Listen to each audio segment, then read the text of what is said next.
I now give the floor to the distinguished representative of the Philippines to introduce an address by the head of state. Mr. President, Mr. Secretary General, I have the special honor to introduce the pre-recorded statement of His Excellency Rodrigo Roa Duterte, President of the Republic of the Philippines.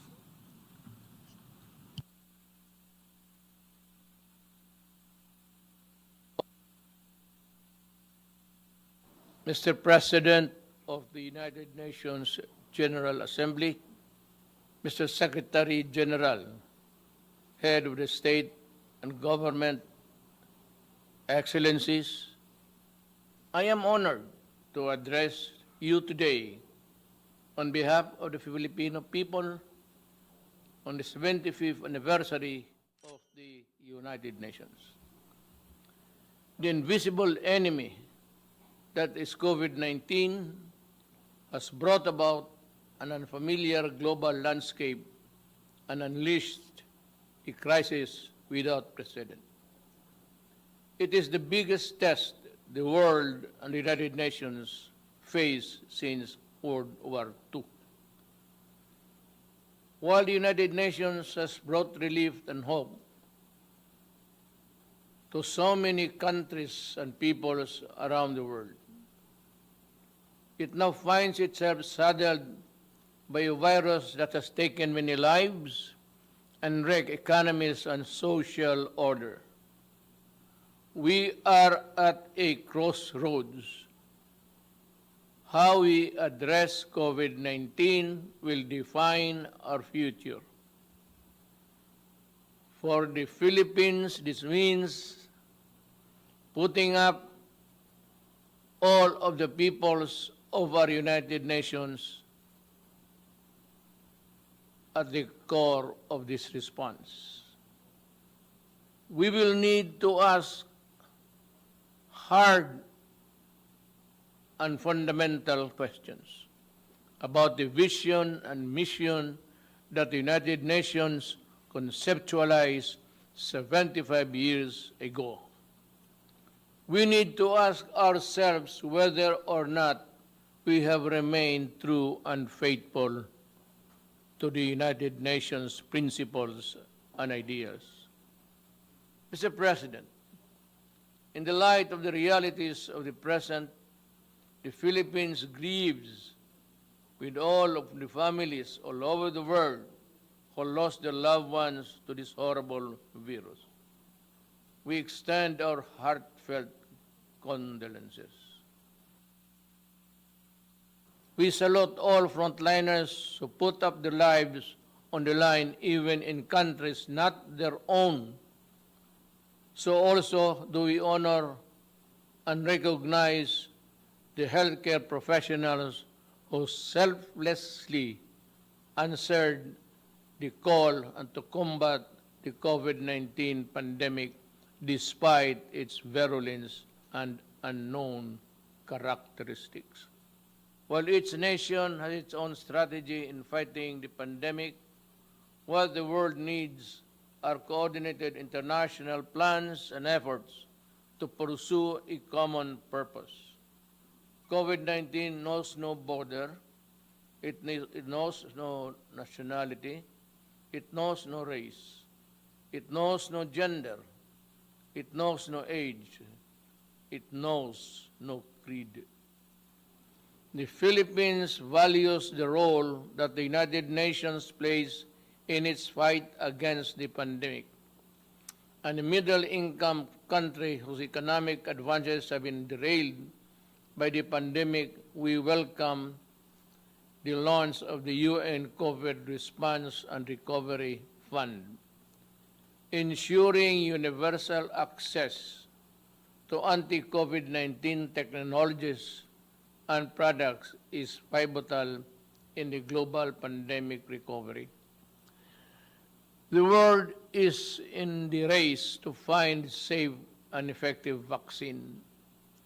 When the world finds that vaccine, access to it must not be denied nor withheld. it should be made available to all, rich and poor nation alike, as a matter of policy. The Philippines joins our partners in the ASEAN and the non-aligned movement, and in raising our collective voice, the COVID-19 vaccine must be considered a global public good. Let us be clear on this. We can call for a global health agenda with enough resources and policy space for the World Health Organizations. We need a WHO that is quick to coordinate and quicker to respond. The Philippines will do its part in the pooling of global resources. Our health workers are among the best. Mr. President, just as we needed stability and confidence because of the pandemic, geopolitical tensions continue to rise. Escalating tensions benefit no one. The new flashpoints heighten fears and tend to tear peoples apart. When elephants fight, it is the grass that gets trampled flat. Given the size and military might of the contenders, we can only imagine and be aghast at the terrible toll on human life and property that shall be inflicted if the world war deteriorates into a real war of nuclear weapons and missiles. I therefore call on the stakeholders in the South China Sea, the Korean Peninsula, the Middle East, and Africa. If we cannot be friends as yet, then in God's name, let us not hate each other too much. I heard it once said, and I say it to myself, complete agreement.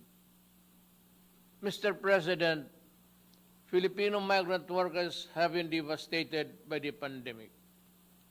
Many have lost not only their livelihood, but also their health and lives as well. Yet they go on in the front lines, healing, caring others in the different parts of the world. The Philippine government has embarked on an unprecedented repatriation program. More than 345,000 overseas Filipino workers needed to come home then. We have brought back half and are bringing back the rest. We thank the countries that have provided Filipino migrants with residence permit, access to testing, treatment, and related health services in this pandemic. We brought back most of our seafarers who were stranded because of COVID-19 restrictions. We pioneered with the IMO of the Green Lane for the safe changes of seafaring crews. In these times, we need stronger cooperation in promoting and protecting the rights of migrants, regardless of their migrant status. We must all adhere to the Global Compact of safe, orderly, and regular migration. Unless states include all the migrants in this response to this pandemic, no one among us is safe until everyone is safe, as the Secretary General has said. With the poverty rate reduced at 16.6% and a sustained economic growth of 6.4%. Between 2010 and 2019, the Philippines was on track to becoming an upper middle income country by the end of 2020. But the pandemic has placed our economy in recession.